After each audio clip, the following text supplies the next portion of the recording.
What? Such a waste. Mother? Jessica! I had nothing but time. Endless time. Okay. At first it was madness, then enlightenment. And as I watched the life of time in all its fleeting, terrible light, I wondered, had I lived? Could I be more? I had nothing but time. That's and amazing. still no answer. Welcome back to New Rockstars. Rick and Morty Season 5 Episode 1 just raced through over a dozen stories in a rapidly unfolding Narnia pocket dimension in the span of time that Rick dined with the too sexy Mr. Nimbus and Morty missed yet another shot with Jessica by turning her into a time god. We are foregoing the more family-friendly versions of this question that we ask on Inside Marvel, and instead just ask, what the This is Ricksplained, our Rick and Morty after show where we overthink Rick and Morty because that is the only true way to consume it. Yes. My Easter egg breakdown will be coming out tomorrow of all the details that you missed here. I am with Rick and Morty superfan, co-survivor of Fitness Origins, and aggressive Nintendo 69 user Tommy Bechtold. That's right. You should try Wave Race on that thing. It is insane. You keep trying to push me onto Wave Race on Nintendo 69. I'm not going to do it. Welcome to Wave Race. That's my impression of that guy as well. You did it. It's so encouraging and wholesome. Yes, except for in this case, it's 69ing you. All right, Tommy, let's recap what happened this episode. It would be my honor. What a ride. Morty makes a date with his paramour Jessica and escapes death by crash landing in the ocean, disrupting a past treaty between Rick and his sexy, sexy nemesis, Mr. Nimbus. Mr. Nimbus controls the cops, which of course he does. Because he's not? An ocean-bound creature. Rick sends Summer to find the shell that empowers Mr. Nimbus while he negotiates a new treaty. Mr. Nimbus propositions Beth and Jerry for a threesome, and they are more than down. Rick makes Morty quickly age wine in a pocket dimension in which time moves faster, just like Narnia. But Morty's date with Jessica just can't ever get going because he accidentally starts a war with the Hoovy race that spans several generations. And I'm sorry that I'm laughing through all of this, but this episode was just so damn funny. So bonkers. Oh my God. Jessica finally gets sucked into the portal and Morty and Rick get saved by Mr. Nimbus. Jessica's time in the dimension turned her into a time god, not to be confused with a time lord, which is something only nerds care about, who is no longer interested in Morty. Rick gets arrested. But the real story went down in the Narnia dimension. We're going to break down exactly what happened in that dimension. Yeah, before we get to that, if you like our Rick and Morty coverage and all the other content we make here at New Rockstars, one of the best ways you can support us is to check out our merch at newrockstarsmerch.com. We have a line of exclusive Loki-inspired merch based on the hit Disney Plus show. We got buttons and hats, 5 different t-shirt designs. Off-screen producer Zach literally bought one for each of his cousins, those lucky kids. Support this channel and get yourself some cool swag you won't find anywhere else by going to newrockstarsmerch.com. But Tommy, what is our first question? So Eric, this is one that only you, the master of all breakdowns, can break down for me. And I knew as soon as I watched it, I had to hear your opinion. What is the Narnia Dimension's full historical timeline? Yes, so much happens here, and the animators just pack so much in there, and we fly through it. So it's worth kind of looking at each, because there are several arcs that happen in there, and it's also well written. They actually crammed 14 generations of story arcs in the background of this episode. And the writer of this episode is this guy, Jeff Loveness, someone you actually know, right, Tommy? Yes, Jeff is an old friend of mine. He used to work for Jimmy Kimmel, and he wrote many of the Star Wars sketches that I was lucky enough to be in. And he's also an improviser and a very funny comedian. Very funny guy. Also, I think according to you, he grew up with a pretty devout Christian upbringing. Yes. He talks about that a lot on Twitter, growing up and going to Bible camp. And yeah. Yeah. So, and if you went to Bible camp or went to Bible school, you may know the number 14 is very significant because 14 generations separate Abraham to David, and then 14 separate David to the carrying out to Babylon, and then from there to the birth of Christ. And then, like, the New Testament is, like, pretty proud of that. Like, I think it's the gospel according to Matthew, who's just like, so we had 14, 14, and 14. Pretty cool, huh? So, like, that number 14, every Christmas mass is just shoved down your throats. Oh, be like, okay, numerology, I guess, is important. But I think it's interesting that the number 14 shows up here because from the perspective of this race of people in the pocket dimension, Morty is this kind of wrathful Old Testament god that ruined Generation 1, who's kind of an Abraham figure, who has a horrible relationship with his son, who's an Isaac figure. And then it spawns this whole history that would lead to this society wrapping itself around this demonic figure, this deity, first to overthrow him and then ultimately to study him and learn from him, much like how our society is pretty obsessed with the deity whose whole existence is debated, you know, by many people in society. And to be clear, we're not injecting religion into this because Rick himself calls us out at the beginning of the episode. He makes fun of C.S. Lewis's religious parallels in Chronicles of Narnia, saying he's not a beaver who believes in Jesus Christ. And then admits it is an Narnia thing. Yes. Yeah. And then Jessica, by the end, evolves into a time god. So it's like they're Rick and Morty is at its core about like what happens if a god had the personality of Rick, you know. So Tommy, I'm going to quickly break down each generation, each of these 14, just so you can kind of get a sense of the stories that happen within each of these and how they're all connected. So we start with the farmers, Hoovie and Bova. Hoovie's voiced by Jim Gaffigan, right? And they're just simple farmers living a peaceful life. She's got a baby on the way. They're watching over these crates of wine that have just sat there for decades undisturbed from their point of view. And then Hoovie just spends maybe a few moments with Morty and C-137 to give him this advice. And then he leaves his home dimension behind for several years in their time. So that brings us to Generation 2 when Hoovie returns years later to find his wife dead, and then his son Japhet stabs him out of anger over the abandonment, and then in his dying breath, Hoovie blames Morty, this child from the door. So then, jump ahead to Generation 3. Japhet is like, and I know I'm saying generations where it's the same people, but it is like the different eras of time. So we can see how time has passed and how they've like changed things in the background. And in this case, Japhet has just let this farm go to ruin because he's just been driven by revenge and rage. And he's this jacked old man. Yes. I love Morty's line there. Why is every old man jacked? And in that fight, he knocks out a tooth, which is important. So Morty flees, but then he goes, you know what? Whatever. And he goes right back in. But time again has passed. We're in Generation 4. Japhet is now an elderly man, and you can see how his life has changed because that fight with Morty, you can see since he's let go of it, his farm is thriving. It's sunny. The crops are planted. The tree is now beautiful. But he's just by himself. He's got this eye patch over his eyes. But Morty beats the crap out of him. And then he's got these 3 sons, which, you know, that would be Hoovie and Bova's grandsons. And then just to honor their father's dying wish, they claim vigilance. They swear this blood oath. And they dedicate their lives to building this weaponized fortress in order to attack Morty if he were to ever return. And notice that the one in purple has this weird looking bird, a bird that comes back. Because Jeff Loveness is apparently obsessed with birds, as I am. So now we come back Generation 5, where the 3 sons are now old men who are rulers over this kingdom. And Morty shows up real quick. They release the weapons, and then they think he's dead. And then you see the king in purple get hugged by a little girl. She comes back later. Okay, so Generation 6. So now we're years later, and the 3 brothers are even older, but they're continuing to force their kingdom to be vigilant at the expense of the kingdom's other resources, because you can see people are kind of pissed off. They're like, this is a myth. This is a legend. It's not even going to happen. You just made up the story. And then specifically one of the other king's sons, the king in green, he like accuses him of this superstition. This would be Hoovie's great-grandson, the original Jim Gaffigan one.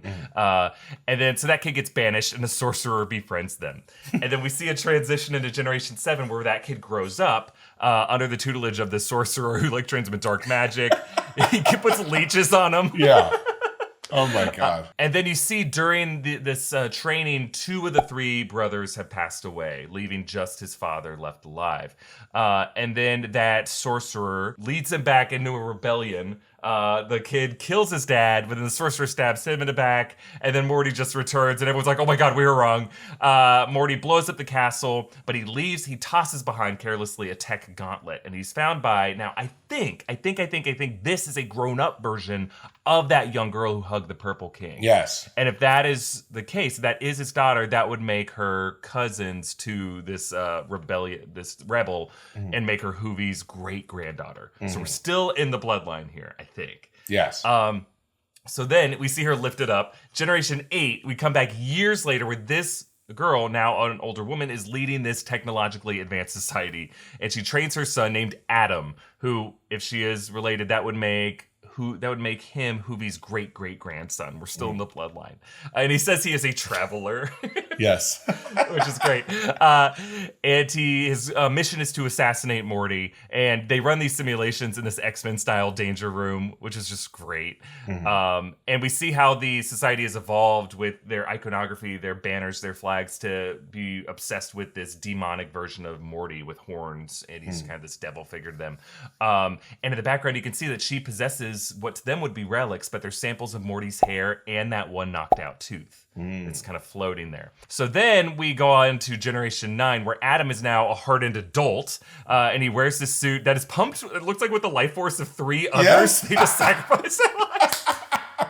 They trained the other 3 into it. And then he pumps his suit full of that so that he can live. He thinks that he needs that so that he can live in this other reality. And he goes in the portal, he attacks everybody, but then Jessica uses the wine opener to cut the tether, and it causes him to chaotically de-age into a baby, age of an old man. It's a lot like Scott Lang in Avengers Endgame when they're experimenting.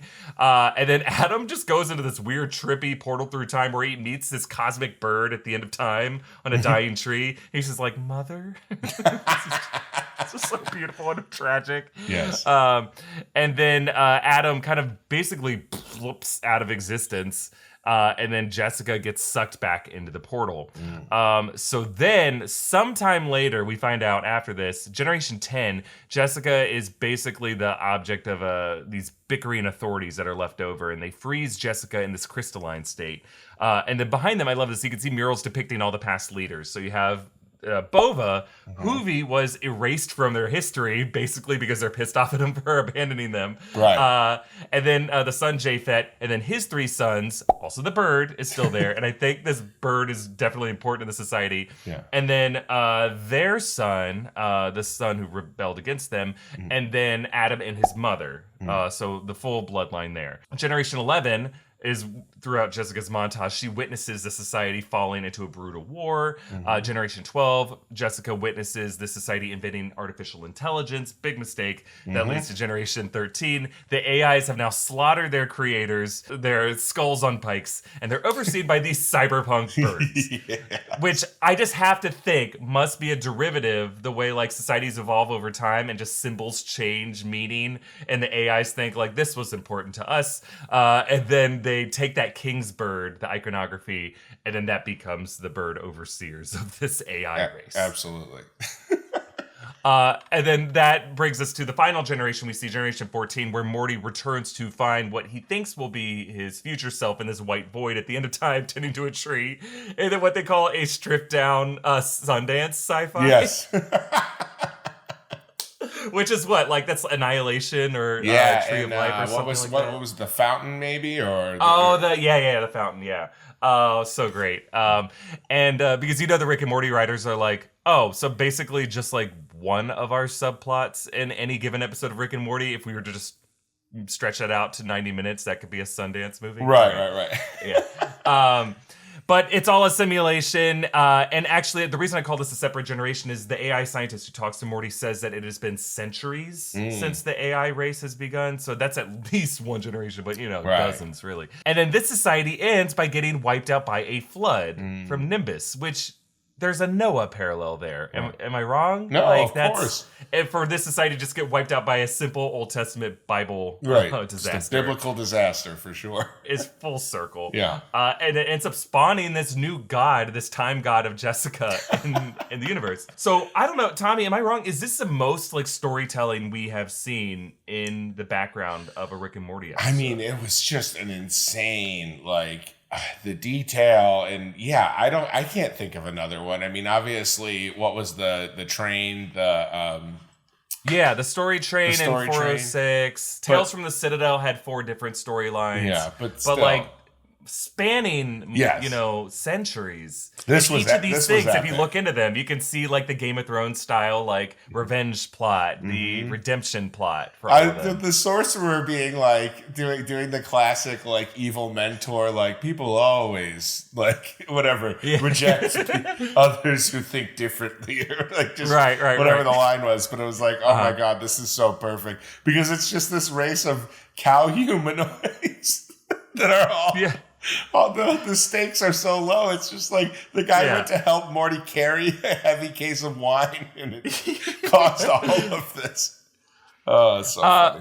But I think it just speaks to the themes of the episode of like Jessica feeling like she's an object in the background, but that being more important than the storyline that's happened. Like all of this just takes place in the blink of an eye. To characters like Rick, who are just having this debate with Nimbus, and what we think is going to be the episode, this awkward interaction with this sexy Ocean King, is really the B-plot of this other story involving this Narnia gate. Yeah. Which I think is such a fun... It reminded me a lot of the... did you watch The Boys? Or not The Boys, what am I thinking? Invincible on Amazon. Yes. Where they have a similar... The Flaxen race that isn't in a time-dilated dimension. Yes. But the fact that they just explain, I think this Rick and Morty episode was written before, maybe not the Invincible comics, but no, but I imagine this was probably written a couple of years ago, right? Like clearly Narnia is the time dilation of like what you think is a fun storybook dimension. It just gets so dark. Everything gets so messed up. Oh my god, so good. This isn't the first time we've seen, like with the microverse, it's a similar kind of thing of another pocket dimension taking place in Rick's world. It just kind of puts everything on a new scale. But I think it's fascinating just to watch how much story can be unfolded in this amount of pace. For sure. It was almost like them running victory laps in terms of story structure. For sure. Well, we have some other questions we want to ask about what this means. Like why poor Morty getting his first kiss with Jessica, why he can't lock it down. And whether that will ever be the case. First, we want to thank some people who helped us make this episode, starting with our friends at Blue Chew. Blue Chew has a unique online service that delivers the same active ingredients as Viagra and Cialis, but in chewable form and at a fraction of the cost. Blue Chew is an online prescription service, so no doctor's office or pharmacy trips. It ships right to your door in a discreet package. You sign up at BlueChew.com, consult with one of their licensed medical providers, and once you're approved, you receive your prescription within days. Their licensed medical providers work with you to find the right ingredient and strength. And if you hate swallowing pills, good news, Blue Chew is chewable, just like it says in the name. So if you could benefit from some extra confidence when it's time to perform, visit BlueChew.com for more details and important safety information. And we've got a special deal for our audience. Try Blue Chew free when you use our promo code Ricksplained at checkout. Just pay the $5 in shipping. That's BlueChew.com, promo code Ricksplained to receive your first month free. Visit BlueChew.com for more details and important safety information. We thank Blue Chew for sponsoring this show. This episode also is sponsored by BetterHelp. Is there something interfering with your happiness or preventing you from achieving your goals? Well, we've all been there at some point. BetterHelp will assess your needs and match you with your own licensed professional therapist. Start communicating in under 48 hours. It's not a crisis line or self-help. It's professional counseling done securely online. There's a broad range of expertise available for clients worldwide. You just log into your account anytime and send a message to your counselor. You won't ever have to sit in an uncomfortable waiting room or look for parking. BetterHelp is committed to facilitating great therapeutic matches, so they make it easy and free to change counselors if needed. It's more affordable than traditional offline counseling. Financial aid is available. BetterHelp wants you to start living a happier life today. Visit betterhelp.com/Ricksplained. That's better, H-E-L-P, and join the over 1 million people who have taken charge of their mental health with the help of an experienced professional. In fact, so many people have been using BetterHelp that they are recruiting additional counselors in all 50 states. Special offer for the Ricksplained audience. Get 10% off your first month at betterhelp.com/Ricksplained. All right, Tommy, back to the episode. I wanted to ask you, so Jessica's a time god. Do you think that's canon now? Do you think Morty could ever have a chance with her? Might he have more of a chance with her now that she's a time god? I was thinking about this. I wonder, I mean, her last interaction was with that creepy guy, kind of like catcalling her. Right. And she kind of snapped out of it a little bit, right? Like she kind of, didn't she like tell him to off or something? Yeah, exactly. So she's still a person. You're right, but it seemed like the way she was speaking before with this new like kind of grandiose cadence and like, like I have seen all now. And like, so I guess my question is, I think it's funnier if she is. I mean, in my opinion, if she continues to be a time god. I have a feeling, my prediction with how Jeff Loveness is as a writer, that he may want this season to connect a little more, and maybe be a little more, not just every episode is its own thing. I don't know. That may anger Rick and Morty fans that just want it to be random funniness all the time. But I think I hope she is. I guess my answer is I hope she is. And will Morty ever have a chance with her? I think he's going to continue to have near misses with her because that's like the tortured, we can't ever give him what he wants, but I think he's going to continue to go in. Like they may need her as a time god to fix something, and that may cause Morty to continue to try to make inroads. But I think he'll always have a chance, and he'll never succeed. There was a lot of griping online about like Morty not like after kissing Jessica. Like, why do we have another episode where Morty can't end up with Jessica? It's like that's the nature of the sitcom. Like, if you need to have characters constantly get frustrated. And I think this was the funniest way yet to see Morty get frustrated by not having a chance. You basically turn her into a god, Yes. Like, I think that was so funny, that whole monologue. But yeah, I wonder if it's just like a lot of us watching this show have been romantically frustrated and we just wanted that win for Morty. I know. Well, happy endings, but that's not what this show is about. Yeah, Jessica's not, like, this is the most fully fleshed out as a character she's been. Yes. Like, Morty has had plenty of pretty disgusting sexual moments with other characters. I'm just thinking of when he humped that robot again and again. He created Gazorpazorp. Yes. But that's like, I think Morty can get wins in plenty other ways that are more satisfying to see rather than he just scores his, school crush. I wanted to ask Tommy, do you think that Narnia dimension is connected to the other dimensions of the Rick and Morty universe? Because the portals are different, right? You have the green swirling portals. This one's like its own weird portal. Yeah, it's like almost like a door. Like it's like like he made like an interdimensional doorway, which I guess is what a portal is. But the portals are so like iconically those green portals in Rick and Morty, so that he kind of made this was like a. Did you see in the MODOK cartoon when he had the time traveling thing? It was like that, cut doors like that. I don't know if they're connected. I would assume if they were, then one of the plot points would have been the superior, technology made contact with other dimensions. You know what I mean? There would have been like we have reached, like, they would have done a callback to another interdimensional being that Rick and Morty have crossed to, like we found these people. But so I don't know. I don't think it is. I think it's just a standalone little pocket dimension. Agreed. Yeah, I think that's why they didn't make it its own thing. They want it to be its own little reality contained within, like the microverse. And I think the idea is that we're learning new rules every episode of the show. Like, for example, we learn that Rick has a nemesis, that Rick can't go on the ocean. You think back, it's like, I guess we haven't really seen Rick on the water. Right. You touched the ocean. Yeah. And it's only because it rebounded off of a palm tree. Right, I know. And it's like, I think we saw in the Rick Lantis mix-up, season 3, episode 7, right? Where that all happened off screen. And I think it was going to be more of an episode, or it was a relic of a cut episode, according to Jeff Loveness. And we get a reference to that now, that maybe that conflict is what led to the latest stakes between the two of them. Right. So that they have to have. But what I'm getting at is that there are always new rules. And I think one new rule now is there are other ways to do dimension hopping in the show other than what we've seen. Yes. But they're only contained within the dimension that you're in, Right.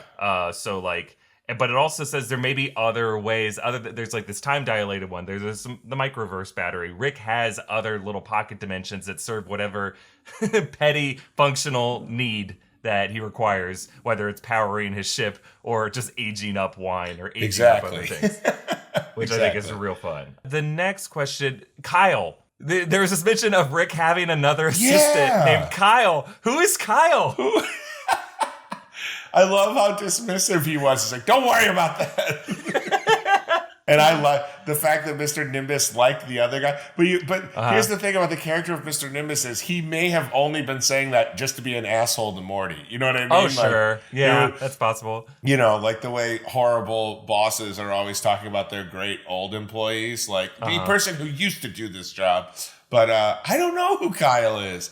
I mean, I hope we find out. They rarely seem to drop stuff like this without paying it off. So I don't know. Who do you think he is? I mean, I think this is another implication that, it's not Morty, because we know there's kind of a sacred connection between Rick and Morty. That, Morty has the inverse brainwaves. So it's not like Rick would have that with Kyle. I just think Rick has an additional assistant in some other timeline or some other reality that, that he kept on the side away from Morty. I mean, it could imply that in every reality there is a Kyle. There's a Kyle just waiting. And it's just going to be you mentioned having I've had jobs working in the TV industry. You do have these jobs where your boss flies through assistants, and I know you've worked on an animated show, Tommy. Where my boss flew through assistants and constantly told me about Kyle's. Yeah. My first full-time job, I had assisted a Kyle, and that Kyle was replacing another Kyle, and all we heard about was the old Kyles and how you're not as good as the other Kyle. Right, of course. Kyle is the perfect name for that. So I'm hoping that Kyle in this is kind of in that movie Whiplash with J.K. Simmons. Yes. And you know how Miles Teller plays a drummer at that conservatory? He brings in the other crappier drummer just to make him step up his game. Yes. And that drummer kind of sucks, but he's just got that shit-eating grin on his face. And he's so nice to him. J.K.'s is so nice to him. He's great. I hope we see more of Kyle. I'm dying to know. But the last thing I want to ask about, Tommy, so season 4 ended with this big cliffhanger of finding out that whole BETH clone arc from season 3 was legit. And we have Space BETH, who we think might be the original BETH, who's a Rick-like BETH, but also having this other BETH we've had who we think is clone BETH. We don't know who is who. Rick doesn't even know who is who.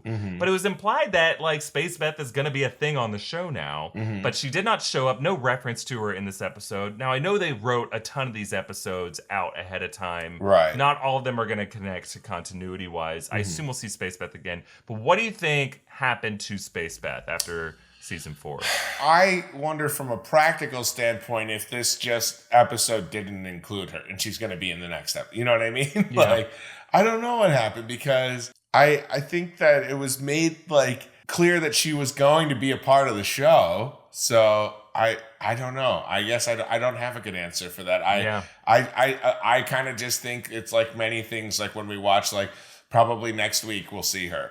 We know there's a Voltron episode coming up. We know there's another Vindicators episode coming up. These are all plots that she could conceivably tie into. But I think that is the nature of this show. The canonicity is never really the case. And there was a theory that every episode of Rick and Morty takes place in a different dimension, but we know that's not true. There is certain amounts of continuity to specific events that happen with this particular Rick and Morty. We know from Rick Potion number 9 that their dimension got destroyed, and they've been in this same dimension ever since then. There's been specific episodes that have linked it's not chaotic like Simpsons reset at the beginning of every episode. But that also doesn't mean the fact that Evil Morty was established, this isn't a normal show where now Evil Morty's going to be the villain every episode. He's just going to show up when the writers feel like he's going to show up. Right. But Nimbus had this interesting line about Diane. And until now, we had thought Rick's whole history with his wife, Diane, might have just been a bullshit story that he told the Federation just to get out of that. But now it's kind of implied that it's confirmed his wife was Diane, and that something happened to her. So how do you think Nimbus knows Diane? Do you think this is a true piece of backstory? It's kind of implied that, Rick and Nimbus, not implied, it's stated directly, were friends first and then became enemies. So I wonder, in my mind, the fun thing is that Nimbus and Rick were like friends or like in their 20s, and like Nimbus knew Diane well, you know, and maybe knew her really well given Mr. Nimbus's insane sexual appetites. But I think he definitely knew about Diane. I think if Diane is real and it is a real story, or there's the chance that Rick once used Diane. Used his same, like, you know, talking about Diane to make Mr. Nimbus take pity on him and spare him in the situation where he maybe had the jump on him. And now Mr. Nimbus thinks that's some sort of negotiating currency with Rick, you know? Like, if I bring up Diane, that'll really upset him. And the truth is that Diane is just made up by Rick.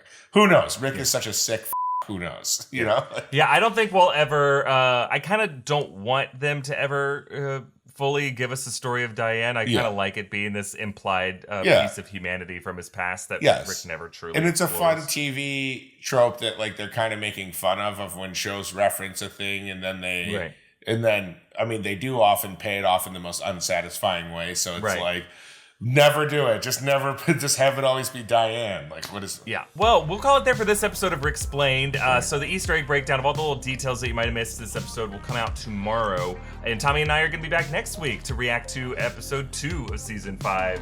It is off to a great start. I love this show. I didn't realize how much I missed it and how densely packed it is with jokes. Like, it puts all other TV shows to shame in that regard. It really does. Well, be sure to follow Tommy at Tommy Bechtold on all social media. You can follow me at EA Voss, follow New Rockstars, subscribe to Ricksplained wherever you get your podcast. Thank you for watching, and we will close with our favorite moment of the episode. Oh shit, he's real! He's real! I was wrong! I was so wrong! God is real!